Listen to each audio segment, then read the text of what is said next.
But भाई कभी आपको लैंग्वेज बैरियर फील नहीं हुआ किसी और लैंग्वेज बैरियर तो मैं पहली कंट्री रशिया थी, मुझे रशियन का एक वर्ड नहीं आता था। हाँ। मैं एग्जांपल देना चाहूँगा, मैं पहली बार रशिया में लैंड किया था मैं, और एक बंदे से मैंने पूछा कि कैसे कहते हो थैंक यू, उन्होंने मुझे गाली सिखा दी। और आप पूरा मान के बैठे हुए थैंक यू थैंक यू। तो फिर एक लड़की से मैंने पूछा कि तुमको पता है एटीएम कहाँ पर होगा? उसने कहा हाँ राइट जाओ लेफ्ट जाओ यहाँ से वहाँ जाओ। फिर मैं बोलता हूँ थैंक यू, फिर मैंने उसकी लोकल लैंग्वेज यूज़ की कि उसकी लोकल लैंग्वेज बोलूँगा। मैंने उसको बोला था सूखा, उसका मतलब कुछ गाली होता है। तो वो दोनों हो गया कि लाइक उसने मुझे देखा ऐसे कि मुझे गाली क्यों दे रहा है ये, ऐसे मुझे घूर के देखा, कुछ थप्पड़ वगैरह नहीं मारा। 2-3 के बाद समझ आया कि इसमें कुछ दिक्कत है, क्योंकि मुझे लोग घूर रहे थे, किसी ने मारा नहीं। लेकिन फिर आपने कंफर्म किससे करा? फिर दूसरे बंदे से कि इसका मतलब क्या होता है? बोलते इसका मतलब गाली होता है, क्यों तू सबको दे रहा है? ये कहो मैं, और मुझे पता ही नहीं था। तो ये था मेरा पहला लैंग्वेज बैरियर रशिया के अंदर। अच्छा भाई काउच सर्फिंग करते हुए कुछ बैड एक्सपीरियंस रहा आपका कभी? मोर और लेस मेरा कभी काउच सर्फिंग बैड एक्सपीरियंस नहीं रहा है। अच्छा, ऐसा कुछ बैड एक्सपीरियंस नहीं रहा है मेरा काउच सर्फिंग करते करते। पर भाई आप जैसे 1 महीना आप ट्रैवल किया, आपने पूरा कवर कर लिया रशिया, तो बीच में से हम लोग ट्रैवल करते हैं कभी 20 दिन या 10 दिन, तो हमें तो ये हो जाता है भाई घर की आती है, इंडिया जाना है वापस। नहीं वो तो मेरा ड्रीम था ना कि मुझे एक बार बाहर कभी माइंड में नहीं आया? कभी माइंड मुझे बोला यहीं रह जाऊं मैं अब तो। बिल्लो जेल से फरार।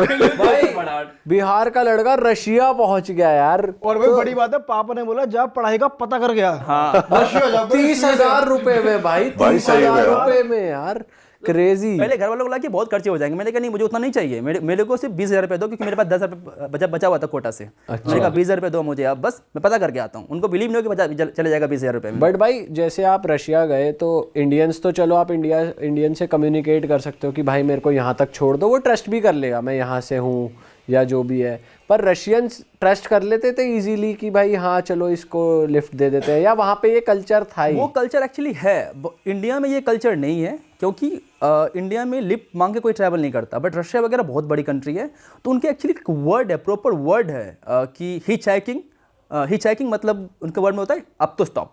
अगर आपने किसी को अप तो स्टॉप बोल दिया, इसका मतलब वो क्लियर है कि आप ट्रैवल करोगे, आप पैसे नहीं दोगे। अच्छा, क्लियर है वो उनके लिए। और कभी ऐसा नहीं हुआ कि किसी ने आपसे पैसे मांग लिए हो? रशिया में तो नहीं मांगा, अलग अलग कंट्रीज में तो मांगा है कि हाँ बताओ, क्योंकि उनको समझ में नहीं आता। अच्छा। लेकिन रशिया में कभी नहीं मांगा। जब पहली बार ट्रिप था किसी ने कभी नहीं मांगा। रशिया आपको लगा कैसा भाई एज अ कंट्री? बहुत ही बढ़िया कंट्री लगा। मेरा पहला एक्सपीरियंस बताता हूँ मैं। एक्चुअली मैं रशिया से पहले मैं कजाकिस्तान में था, क्योंकि कजाकिस्तान में मेरी स्टॉप था 2 दिनों का। एयर अस्थाना से मैं फ्लाई कर रहा था। अच्छा, फ्लाइट आपने वैसी वाली ली थी। तो मैं हिचाइक कर रहा था कजाकिस्तान के अंदर, और एक बंदा मिला मुझे, ना मुझे उसकी कोई लैंग्वेज आती ना मुझे उसकी कोई लैंग्वेज आती, हम दोनों को बात नहीं कर पा रहे हैं। लेकिन वो मुझे सीधा लेके गया पार्लियामेंट। मतलब कौन बंदा है ये? तो चला था ये तो मेयर है सिटी का। और मुझे सीधा पार्लियामेंट लग गया। बोला अपना बातचीत कर रहे हैं, तो मीटिंग कर रहे हैं, मैं एकदम बैठा हूँ। फिर मुझे यहाँ पे छोड़ा, घर पे छोड़ा कि चलो आ जाओ मेरे घर पे आओ, कुछ खाना पीना खाते हैं। तो इस तरह के एक्सपीरियंसेस हुए। तो कभी वो बैड एक्सपीरियंस हुए ही नहीं, इतने अच्छे अच्छे लोग मिले। हाँ। फॉर एग्जाम्पल एक मैं मलेशिया में था, मैं एक मल्टी मिलियनर के साथ रुका था।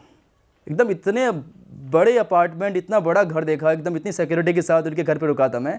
लगा ये काउच सर्फिंग। डिस्क्राइब करो कैसा था लाइफस्टाइल? लाइफस्टाइल उसकी तो कुछ ज़्यादा ही अजब थी। लाइक थोड़ा वो बहुत डाउन टू अर्थ पर्सन था। बहुत पैसे थे उसके पास। एक किसी कंपनी का सीईओ था, भूल भी गया नाम, 8 साल पहले की बात है, और वो सिंगापुर से था। हाँ। मैंने काउच सर्फिंग की रिक्वेस्ट भेजी थी उसको, और वो मुझे पिक करने के लिए आया। अरे बाप रे। मैं हिचाई करके पहुंचा था उसके वहाँ तक, वो पिक करने आया और मुझे गा के खिला रहा है, ये सब कुछ दिखा रहा है मुझे वो मलेशिया के अंदर। ये था मेरा एक्सपीरियंस लाइक लोकल लोगों के साथ वहाँ पे। आप मेजरली जिस भी कंट्री जाते हो हिचहाइक प्रेफर करते हो? हिचाइकिंग मैं प्रेफर करता हूँ, क्योंकि उसमें आप लोकल लोगों से मिलते हो। आप बेसिकली क्या है कि अगर आप ए से बी जा रहे हो, आप यहाँ से जा रहे हो जयपुर, आप अगर ट्रेन लेके जाओगे तो पता है कि यहाँ निकलोगे, ट्रेन में बैठोगे, जयपुर पहुँच जाओगे। अगर आप हिचाई करके जाके, हो सकता है कि आप कहीं ऐसे भी जगह गाँव में रुक जाओ, उस गाँव में रुकना पड़ जाए और आपको अच्छे एक्सपीरियंस मिल जाए। क्या पता कुछ नई स्टोरी बन जाए, कुछ नई स्टोरी मिल जाए। ऐसी कोई स्टोरी बताओ, कोई अनप्लान्ड कोई जर्नी आपकी रही है और आपको बहुत ही बढ़िया मजा आ गया उसमें हिचहाइक करते हुए? एक बार मैंने ट्रेन में हिचाइकिंग की थी। ट्रेन में भी हिचहाइकिंग होती है? ये कैसे होती है? सो बेसिकली मैं था तंजानिया अफ्रीका में, और अफ्रीका में क्या हुआ कि ट्रेन पे सीट नहीं मिल रही थी। मैंने ड्राइवर को बोला कि भाई मुझे सीट नहीं मिल रही, लेके चलेगा क्या? 4 दिनों की राइड थी। तो बोला आ जाओ बैठ जाओ। तो मैं ड्राइवर के साथ बैठ गया। उसके बाद वो ड्राइवर मुझे बता रहा है कि ट्रेन कैसे चलाते हैं। अच्छा। ट्रेन चलाने सिखा रहा है मुझे, देखो ऐसे करना होता है, ऐसे करना होता है, ऐसे करना होता है। और हम लोग एक्चुअली जंगलों के रास्ते से पार हो रहे थे सवाना के थ्रू। तो मुझे हाथी दिख गई, तो उस बंदे ने ट्रेन रोक दिया, जा वीडियो जाकर बना बाहर। अरे ऐसे ऐसे एक्सपीरियंसेस हुए कि जाओ आराम से, जब जब मन करे ट्रेन रुकवा लो, ऐसा लग रहा था कि मेरा पर्सनल गाड़ी है ये। अच्छा। और बहुत ही बड़ी कैरेज थी और बहुत सारे लोग भी थे उसके अंदर, क्योंकि एक ट्रेन चलती थी हफ्ते में एक बार, तो सारे लोग उधर से इधर आते थे। पूरा वेस्ट तंजानिया से ईस्ट तंजानिया आता था ट्रेन। अच्छा, हाँ, तकरीबन 3000 की 2000 किलोमीटर जर्नी होगी, 4 दिनों की जर्नी। तगड़ी दोस्ती हो गई आप। तगड़ी दोस्ती होगी उस बंदे के साथ, और एकदम मुझे क्या वीआईपी ट्रीटमेंट मिला उस बंदे के साथ। भाई यार ये तो पहली बार सुना है कोई ट्रेन ही रोक रहा है। भाई सही में। हाथी के साथ वीडियो बना क्या। वरना ट्रेन में घुसने भी नहीं देते टिकट के बिना भाई, के बिना टी घूमता रहे वहाँ। हाँ भाई एक बात बताओ, आपने इतनी कंट्रीज घूम लिया और आजकल तो ये ट्रेंड चल रहा है कि लोग जिनके पास पैसा कमा लिया इंडिया से बाहर शिफ्ट हो जाते हैं।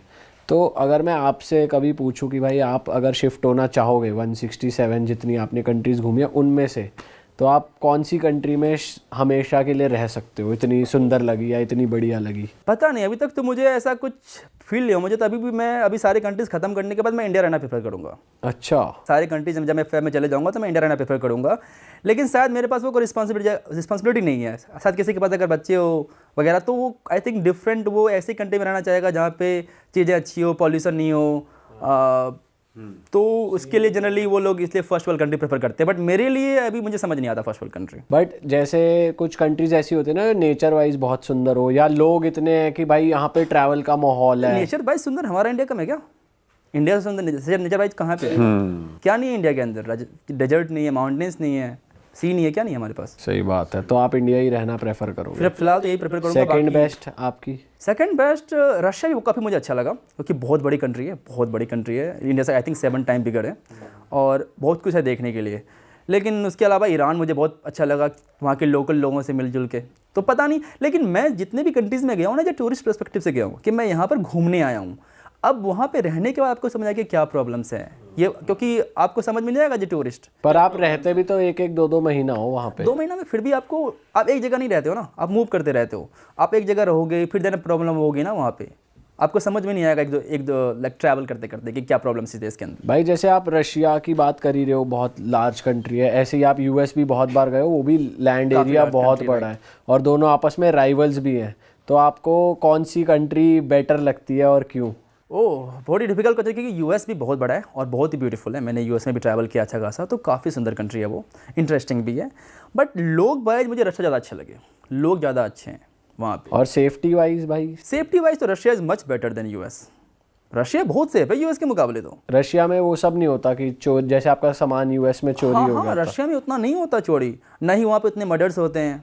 US is one of the highest homicide rate in the world. Russia में वो ड्रग एडिक्ट्स और वो सब भी वो नहीं सब कंट्रोल्ड है गवर्नमेंट की तरफ, तो उतना ज़्यादा नहीं होता कंपेयर टू यूएस जितना यूएस में होता है। भाई कौन सी कंट्री, किसी कंट्री में आपने रेसिज्म वगैरह फील करा कि यार आपको देखकर बोला कि इंडियन? रेसिज्म तो नहीं, मतलब स्टीरियोटाइप होते हैं कि इंडियंस के पास हो सकता है पैसा नहीं हो। जैसे फॉर एग्जांपल जर्मनी की एक ट्रेन थी, तो मेरे को फर्स्ट क्लास पास मिल रखा था, तो मैं फर्स्ट क्लास पास की तरफ जा रहा था, अपने फर्स्ट क्लास कैबिन की तरफ जा रहा था। तो वो कंडक्टर बोलती है मेरे को कि नहीं इधर इधर जाओ। मैंने कहा मेरा फर्स्ट क्लास कैबिन उधर है, मुझे पता है मैं कहाँ जा रहा हूँ। तो वो काइंड ऑफ रेसिज्म स्टीरियोटाइप हो गया कि फर्स्ट क्लास पास इसके पास कैसे आ गया। पर रशिया वाले भी जैसे अब सुनने में आ रहे कि इंडियंस को भाई डिपोर्ट भी कर रहे हैं और वापस आ रहे हैं इंडियंस, तो आपको इसको लेके क्या टेक है आप? पता नहीं, आजकल रशिया में ज़्यादा डिपोर्टेशन होने लग गया। मेरी पहली कंट्री रशिया थी, मैं कभी कहीं नहीं गया हूँ, मुझे फिर भी इन्होंने एंट्री दे दी थी। लेकिन आई थिंक मेन रीज़न है कि वॉर वाला सीन अभी जो है रशिया के अंदर, जो वॉर चल रही है नहीं चल रही, आई थिंक वो रीजन हो सकता है कि वो डिपोर्ट कर रहे हैं। हाँ, वैसे इंडियन से प्यार करते हैं रशियंस, बढ़िया। हाँ, प्यार करते हैं, लेकिन एक बार ये है कि एक बार जहाँ पे हम लोग ज़्यादा पहुँच जाते हैं, फिर वहाँ पता नहीं प्यार हमारा घट जाता है हमारे प्रति। पता नहीं, हर जगह से देखा है मैंने।